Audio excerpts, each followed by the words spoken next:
திரு உதயணன் அவர்களின் பாண்டிய முரசு. தேவி என்னும் பெண் தன் தந்தையின் பெயரைச் சொன்னதும் ஏதோ அபச்சாரப்பட்டு விட்டவனாக கருதி ஸ்தம்பித்து போனான் நெடுஞ்செழியன். அதை பற்றி மேலே சிந்திக்க முடியாத நிலையில் அருகிலிருந்து வாழ்த்தொழிகள் பல எழுந்தன. மதுரை கணக்காயனார் மகனார் நக்கீரனார் வாழ்க வாழ்க, பாண்டிய மாமன்னரின் குருநாதர் நக்கீரனார் வாழ்க வாழ்க, தமிழ் புலவர் ஏறு நக்கீரனார் வாழ்க வாழ்க, இறையருள் புலவர் பெருமான் நக்கீரனார் வாழ்க வாழ்க. வாழ்த்தொழிக்கு பின்னால் பெரும் புடை சூழ அறிவுச் சுடர் ஒன்று மனித வடிவம் பற்றி வந்தது போல் வந்து கொண்டிருந்தார் நக்கீரர். பாண்டிய மன்னன் நெடுஞ்செழியனின் பிரதான குருநாதர்களில் இவரும் ஒருவர். மதுரையில் கணக்காயராய் வசித்து வந்தவரின் மகனாக பிறந்து பெரும் புலவராகவும் அறிவு ஆற்றல் மிக்கவராகவும் விளங்கியவர். சங்க தமிழ் புலமையை தரணியெல்லாம் வெளிப்படுத்த தகுந்த வகையில் நெடுநல் வாடை, திருமுருகாற்றுப்படை ஆகிய பேரிலக்கியங்களை உருவாக்கி தந்தவரும் மண்ணால் மட்டுமின்றி மக்களாலும் மதிக்கப்பட்டு வானவர் நக்கீரர். தன் புடைச்சூழல்களை விலக்கிவிட்டு தன்னை நோக்கி வருவதைக் கண்டதுமே அவர் வரும் வரை நின்றாமல் தானே போய் அவரை வரவேற்று குருநாதரின் வரவால் எல்லோரும் மகிழ்ச்சி அடைகிறார்கள். குமரனும் குருநாதரும் ஏக காலத்தில் இங்கே காட்சி தருவது மக்கள் பாக்கியம், என்னுடைய பாக்கியம் என்று நிறைவான வார்த்தைகளை கூறி கட்டி தழுவிக்கொண்டான். எல்லா சிறப்புக்கும் நீதானே செழியா காரணம். தெய்வ ஆட்சியாய் உன் அரசாட்சி நடக்கின்ற பொழுது மக்கள் மகிழத்தக்க வழியில் காட்சிகளை காணத்தானே முடியும் என்றார். அவரது குரல் கணீர் என்றிருந்தது. பிறகு இருவரும் தடாகக்கரையில் மண்டபம் ஒன்றில் போய் அமர்ந்து கொண்டனர். மண்டபத்தில் வந்து அமர்ந்த குருநாதர், இவர்களெல்லாம் ஏன் இங்கு திரண்டிருக்கிறார்கள் நெடுஞ்செழியா? இவர்கள் கூட வேண்டியது குமரக்கோட்டத்தின் வேள்வி கூடத்தில் அல்லவா என்று கேட்டார். அங்கு செல்ல போகின்றோம். நம்முடைய குறைகளை கேட்டறிய நான் தான் அழைத்து வந்திருக்கிறேன் என்றான் மாமன்னன். மன்னா, நீ நீடூடி வாழ வேண்டும். மக்களின் குறைகளை கேட்க மக்களின் இருப்பிடங்களுக்கே வந்திருக்கிறாயே. உன்னைப் போல் எத்தனை பேர் இருப்பார்கள் என்று எண்ணி பார்க்கின்றேன். அந்த குமரக் கடவுள் உனக்கு நீண்ட ஆயுளை அளிக்க வேண்டும் என்று வாழ்த்தினார். பிறகு தொடர்ந்து, நெடுஞ்செழியா, குறைகளை மக்களிடத்தில் கேட்டு ஆறுதல் வார்த்தைகளை சொல்லிவிட்டு போவதாக இருந்துவிடக்கூடாது. அவை நிவர்த்தி செய்யப்பட வேண்டும். அதுதான் முக்கியம். அப்பொழுதுதான் உன் செயல்களுக்கும் அர்த்தம் இருக்கும் என்றார். குருநாதரே, செய்ய முடியாதவற்றை நான் சொல்லுவதில்லை. சொல்லிவிட்டால் செய்யாமல் விடுவதில்லை.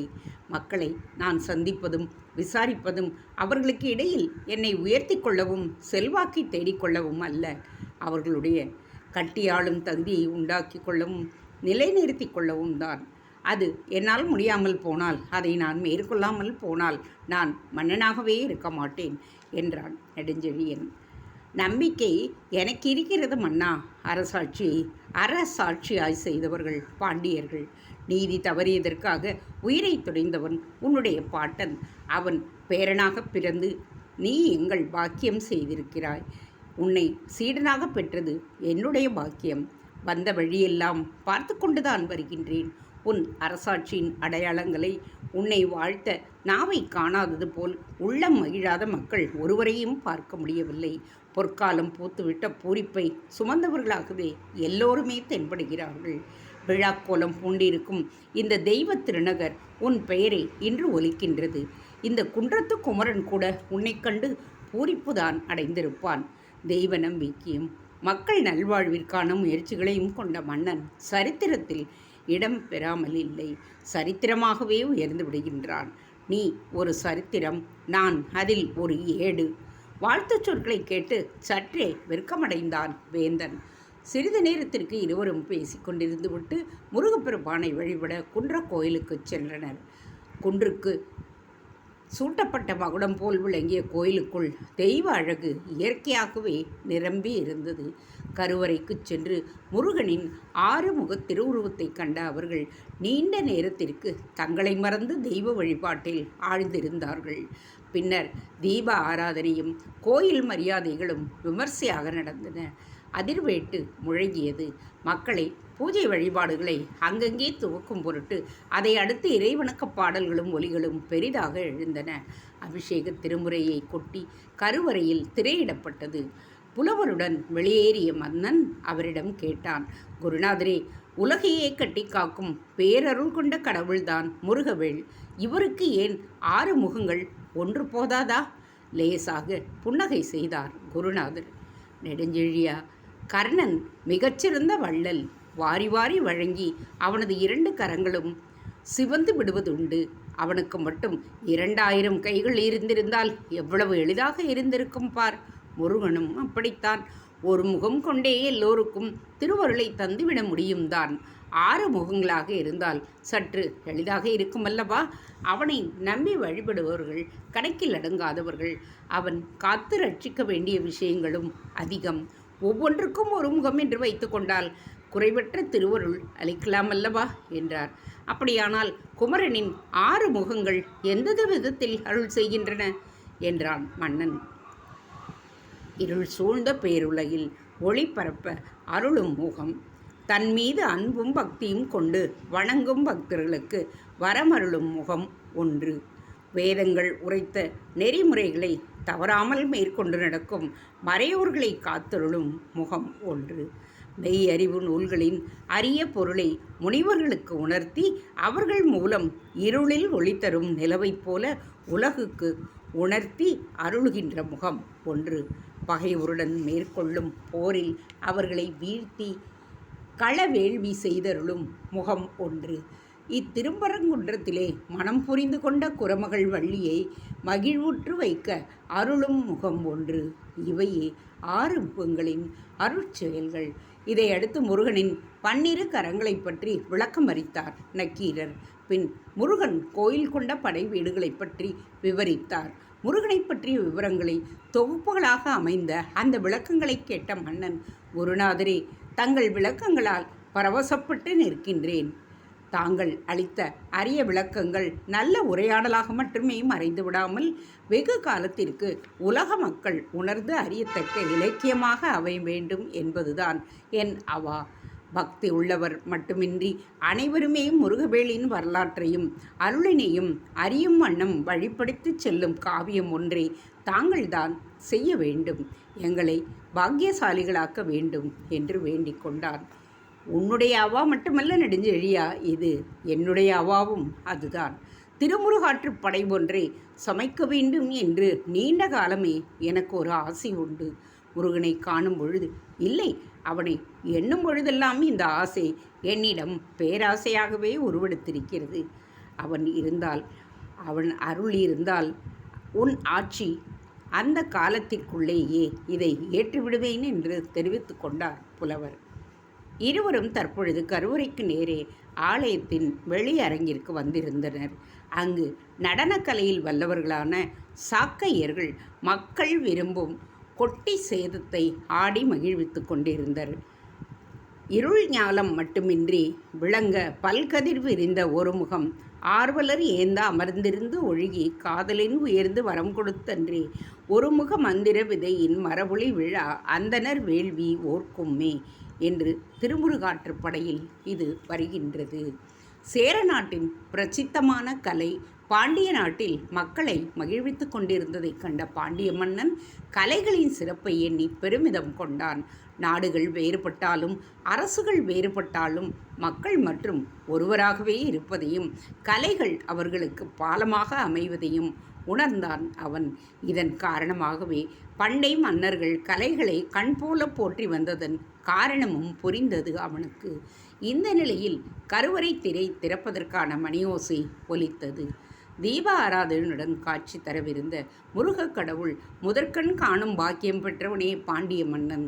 அதற்கு தயாராகி புலவர் பெருமானுடன் கருவறையை நோக்கி திரும்பிய பொழுதுதான் அவன் இருந்த வெளிக்கூடத்திற்கு மேல் வானத்தில் பெரும் புறா ஒன்று வட்டமிட்டபடி இருந்தது. அப்புறா சொல்லி வைத்தது போல் அந்த வெளிக்கு மேலேயே வட்டமிட்டதே அன்றி அதை தாண்டி அப்பால் பறக்கவில்லை. அதை அங்கே பிரார்த்தனைக்காக கூடியிருந்தவர்களில் சிலர் காணவே செய்து வியக்கவும் செய்தார்கள். இந்த நிலையில் மணியோசை மேலும் அதிகமாகி மேள ஓசையும் வேத பாராயண ஓசையும் வேட்டு ஓசையும் எழவே எல்லோரது பார்வையும் கவனமும் கருவறையை நோக்கி திரும்பின. திரை விலகியது. தீப ஒளியிலே ஓர் ஜீவ ஒளியாய் அமைய திருமுருகனின் ஜீவமுகம் பரவசத்தை தரத்தக்கதாக தெரிந்தது. தன் கைகளை சேர்த்து உயர்த்தி வணங்கினான் நெடுஞ்செழியன். பிறகு கைகளை தாழ்த்தி விரித்தான். ஆண்டவனிடம் ஏதோ கேட்பது போல், அதே நேரத்தில் அவன் கேட்காத ஒன்று கிடைத்தது போல் வானத்தில் வட்டமடித்த புறா திடீரென்று வந்து விழுந்தது. அவனுடைய கைகளில் சிறகடித்து சில கணங்களுக்கு பிறகு உயிர் துடிப்பு நின்று அடங்கியது. ஏதோ சர்வேஸ்வரனின் அருள்தான் கிடைத்துவிட்டதென்று எண்ணிய வேளையில் புறா ஒன்று கையில் விழுந்ததையும் சில கணத்திலேயே சிவபதம் அடைந்து விட்டதையும் கண்டு சங்கடமடைந்த மன்னன் அந்த புறாவின் உடலில் மெல்லிய அம்பு ஒன்று பாய்ந்திருந்ததையும் அதனால் பெருக்கெடுத்த இரத்தம் தன் கைகளை சிவப்பாக்கி விட்டதையும் கவனித்தான். இதற்கு இடையில் ஓரிருவர் அவனை நெருங்கி அந்த புறாவை பார்த்தார்கள். சற்று முன் அது வானில் வட்டமிட்டு கொண்டிருந்ததை கூறி அதற்குள் எப்படி வீழ்த்தப்பட்டது என்று வினவினர். கருவறை பக்கமாக அனைவரது கவனமும் திரும்பிய வேளையில்தான் பறவையின் மீது அம்பு எய்யப்பட்டிருக்க வேண்டும் என்று கருதினர். சிறிய பறவையை கொண்டு உண்டான சிறிய சம்பவம் மன்னனுக்கு சந்தேகத்தை கிளப்பியது. சாதாரண புறாவை போய் அம்பெழுது வைத்த வேண்டிய அவசியம் என்ன என்ற கேள்வி அவனிடம் எழுந்த ஐயத்தை அதிகரித்தது. பின் எதையோ நினைத்து கொண்டவனாக அந்த புறாவை சற்று உற்று நோக்கிவிட்டு அதன் இறக்கைகளை ஆராய்ந்தான். அங்கே சிறிய சீலைக்குள் ஒன்று செருகப்பட்டிருந்ததைக் கண்டு கையில் எடுத்துக்கொண்டான். புலவரிடம் கொடுத்து, செங்கத்தில் வாவாள், இந்த தூது செய்தியை அறிவியுங்கள் குருநாதரே என்றான்.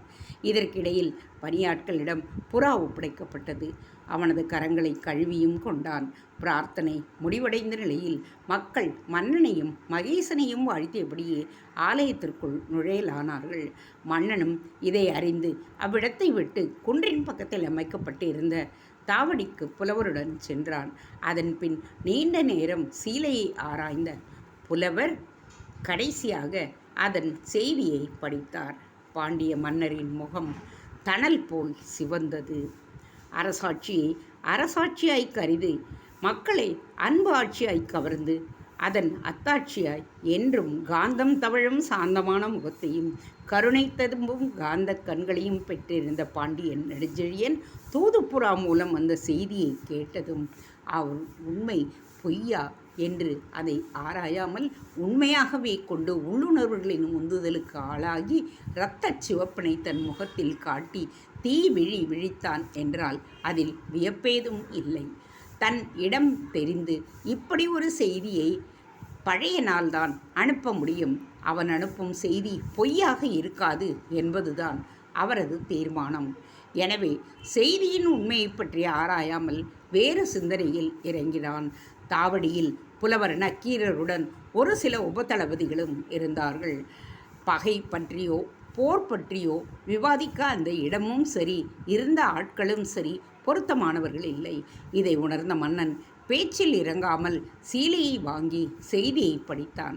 மன்னவா, உடனே மதுரைக்கு கிளம்புங்கள். நான் வரும் வரை போரை துவக்க வேண்டாம். பழையன். அவனது சிந்தனை சீலையிலேயே ஆழ்ந்து விட்டதைக் கண்ட புலவர் வினவினார். என்ன சிந்தனை நெடுஞ்செழியா? போரை பற்றியா? மன்னன் என்றால் போர் என்ற ஒன்று குறுக்கிடாமல் போகாது.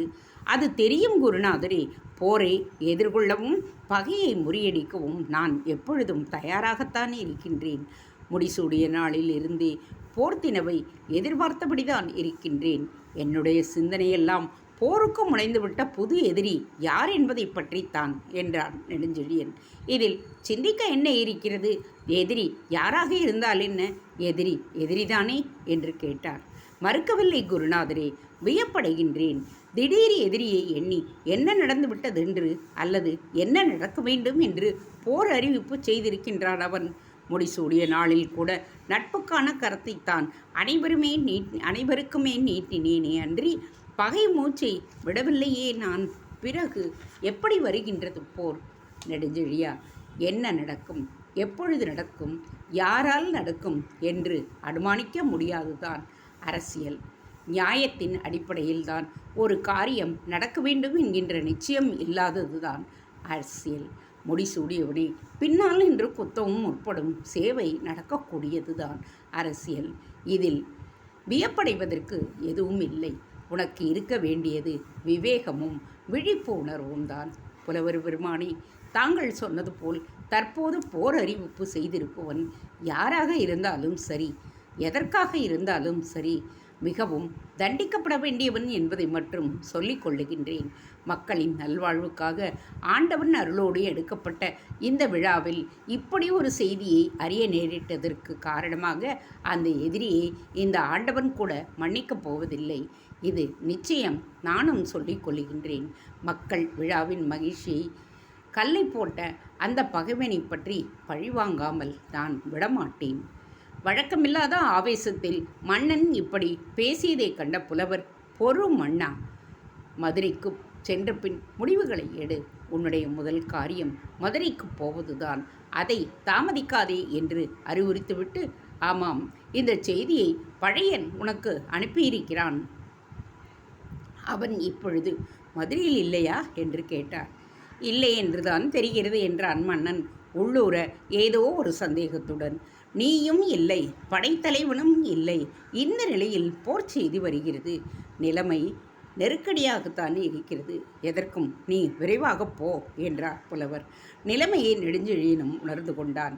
எனவே மேலும் பேச்சில் இறங்கி தாமதம் செய்ய விரும்பாமல் திருப்பரங்குன்றத்தின் நிர்வாக அதிகாரிகளை அழைத்து சந்தித்து பேசிவிட்டு தான் மதுரைக்கு உடனடியாக திரும்ப வேண்டிய அவசியத்தையும் தெரிவித்துவிட்டு புறப்பட்டான். மதுரையிலிருந்து வந்தபொழுது பயன்படுத்திய தேரை விட்டுவிட்டு அவனது வெள்ளை புறவிலேயே பயணம் செய்தான்.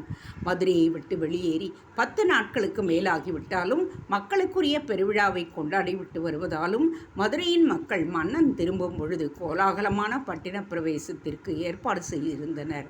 தென்றமிழ்நாட்டு தீதுருத்தீர் மதுரை என்று சிலப்பதிகாரமும், புலத்தினும் போரினும் போர் தோலா கூடல் என்று பரிபாடலிலும், புதுமொழி கூட்டுண்ணும் பரிசை சூழ் புனலூர் என்று கலித்தொகையும், தமிழ்நிலை பெற்ற தாங்கரு மரபின் மகிழ்நனை மருகின் மதுரை என்று சிறுபானாற்றுப்படையும், பாடமோங்கிய மல்லன் முதூர் என்று நெடுநல் வாடையும், மிங்கு புகழ் எய்திய பெரும்பெயர் மதுரை என்று மதுரை காஞ்சியும் போற்றும் வண்ணம் திரு ஆலவாய், திருநள்ளாறு, திருமுடங்கை, திருநடவூர் என்ற 4 மாடங்களை உள்ளடக்கிய நான்மாடக்கூடல் நகர் என்ற பெயரை பெற்றதும், கடல்கோள்களின் தொடர்ந்து விழுங்கி விரட்டிய பாண்டியர்கள் படிப்படியாக தங்கள் நிலப்பகுதிகளை இழந்து முடிவில் வைகை ஆற்றின் தென்கரையில் ஊர் ஒன்றை நிறுவி மதுரை என்று பெயரிட்டு பாண்டியர் தலைநகராக்கி கடைத்தமிழ்ச் சங்கத்தை நிறுவியதால் பெரும் பெயர் பெற்றதுமான தெய்வ திருநகரான மதுரை மாநகர்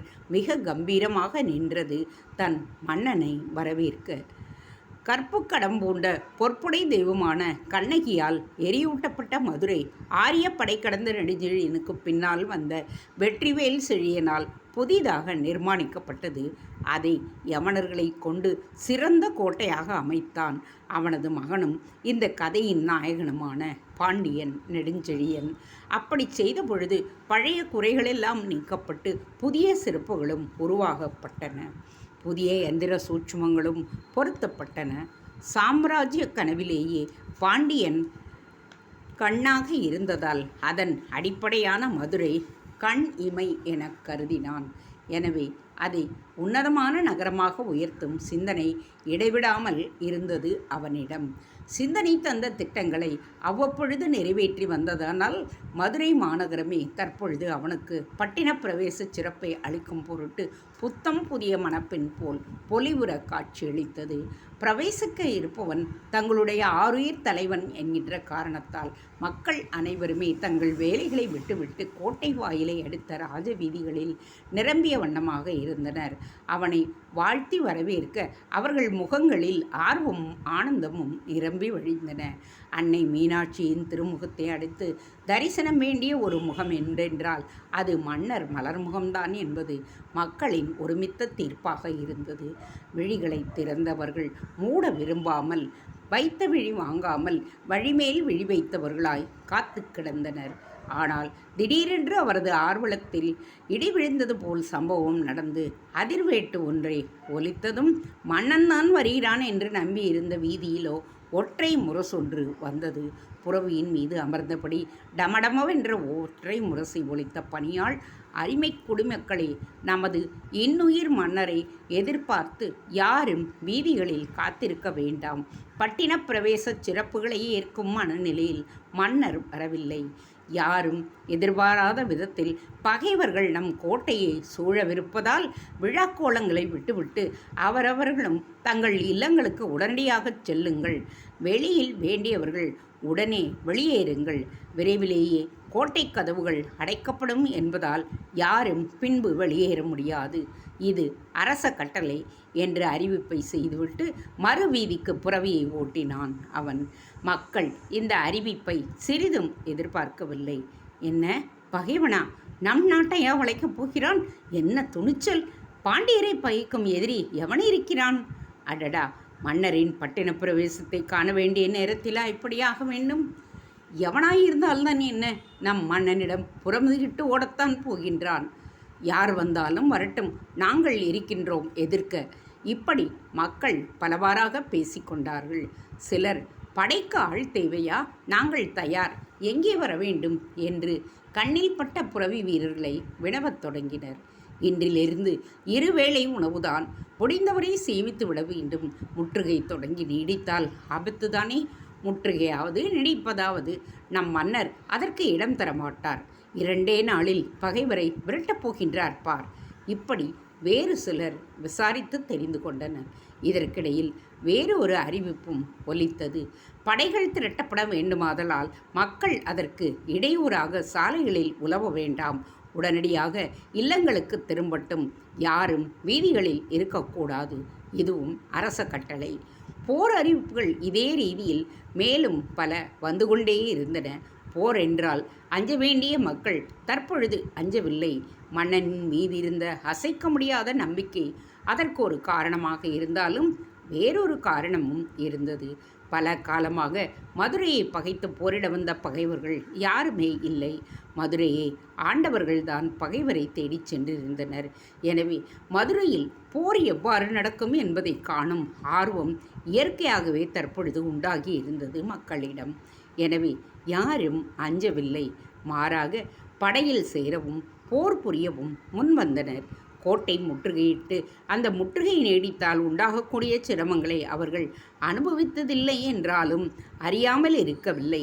எனவே அந்த சிரமங்களை தாங்கிக் கொள்ளும் வழிகளில் தங்கள் சிந்தனைகளை ஓட்டியவர்களாக ராஜ வீதிகளை விட்டு கலைந்து செல்லலானார்கள். இதே நேரத்தில் அரண்மனை வட்டாரத்திலும் சுறுசுறுப்பு ஏற்பட்டது. அரண்மனை கருவூலமும் தானிய களஞ்சியமும் பெருத்த காவலுக்கு இலக்காகின. தானிய களஞ்சியத்தை நோக்கி தானிய வண்டிகள் எங்கிருந்தோ வரலாகின. அவற்றை ஆராயவும் ஏற்றுக்கொள்ளவும் கணக்கர்களும் வணிகர்களும் தீவிரமாக முனைந்தார்கள். அதிகப்படியாய் உணவுப் பொருட்களை வைத்திருப்போர் அவற்றை அரண்மனை களஞ்சியத்திற்கு உடனடியாக விற்கவும், ஒவ்வொரு இல்லமும் படை வீரர்கள் தங்கவும் உண்ணவும் வசதி செய்து கொடுக்கவும் உரிய ஆவணங்களை பிறப்பிக்க அரண்மனை வட்டாரத்தில் பேச்சுகள் எழுந்தன. அதோடு ராஜ வீதியில் புரவி வீரர்களின் நடமாட்டம் பெருகியது. கோட்டை வாயில்கள், மதிர்ப்புறங்கள், சுற்றுத்தலங்கள் மற்றும் சுவரை அடுத்திருந்த படைவீதி குடியிருப்புகள் ஆகியவற்றிலும் பரபரப்பு உண்டாகியது. கோட்டை சுவற்றின் தளங்களிலும் மாடங்களிலும் இருந்த போர் பொறிகளை அவசரமாக சோதிக்கவும் போர் ஆயத்தங்களை செய்யவும் வீரர்கள் ஏவப்பட்டார்கள். பாண்டியர் படைத்தலைவர்களில் பழையனுக்கு அடுத்தபடியாக விளங்குபவனும் யானைப்படைகளை இயக்கி போர் புரிவதில் வல்லவனும் பல போர்களில் கலந்து கொண்டு விழுப்புண்கள் பெறுவதையே தொழிலாக கொண்டவனும் பழையனின் வலதுகரம் போல் விளங்குவுமான பாண்டிய படைத்தலைவி அதுகை மேற்சொன்ன ஏற்பாடுகளை கவனிக்க நேரிலேயே வந்துவிட்டதால் படை வீரர்களின் பகுதி தீவிரப்பட்டது.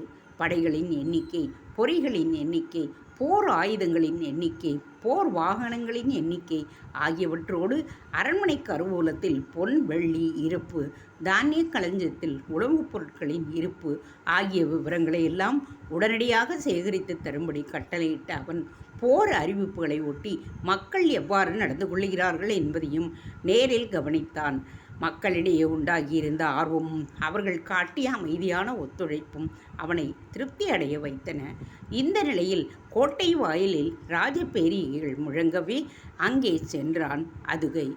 தெற்கு வாயிலுக்கு அவன் சென்று அடையவும் அதே சமயம் அங்கே மன்னன் பிரவேசிக்கவும் சரியாக இருந்தது. வாயிலில் பிரவேசித்த மன்னன் தற்செயலாக எதையோ கண்டான். அவனுடைய கண்கள் மீண்டும் சிவந்தன. அதுகையை நோக்கி, தளபதி, இது என்ன என்று வெகுண்டு கேட்கவும் செய்தான். தளபதியின் கண்கள் அந்த விபரீத காட்சியை காண திரும்பின. தேங்க்ஸ் ஃபார் வாட்சிங். Please subscribe.